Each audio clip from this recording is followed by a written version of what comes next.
Benson Boone is known for his backflips. Nils Lofgren did them first last month.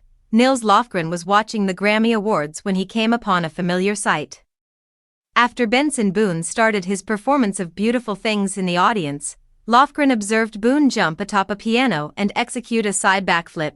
He then launched into yet another flip midway through the song. "He sounded great," Lofgren says, "but I wasn't ready for that.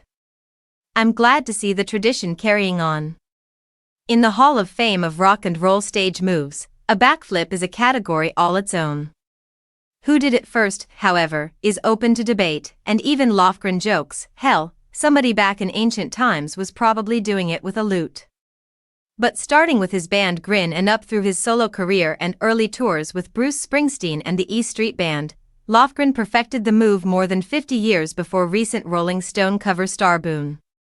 Carting around a 3-foot diameter trampoline, usually positioned at a 45-degree angle and placed on the side of the stage, Lofgren would regularly step onto the tramp, do a flip while playing guitar, and, for the most part, stick the landing.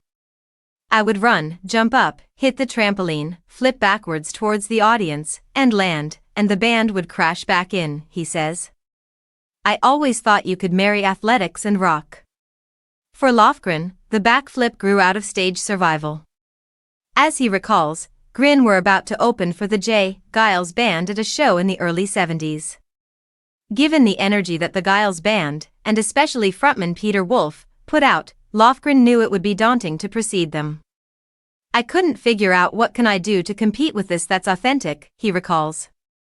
"I wasn't feeling like I could jump around stage yet." During his time on the gymnastics team at his high school in Bethesda, Maryland, Lofgren, who is 5'3", had already learned how to do a backflip. Pulling one off with a guitar could be the solution to his stage concerns. He contacted his old gym teacher, who'd also been an Olympics coach, to learn how to do the acrobatic move while holding onto his instrument. With the help of his coach and training belts, Lofgren practiced before the show. "You have to violently throw your arms up over your head and back," he says. "You use a lot of upper body for the backflip, which goes away if you're holding a guitar."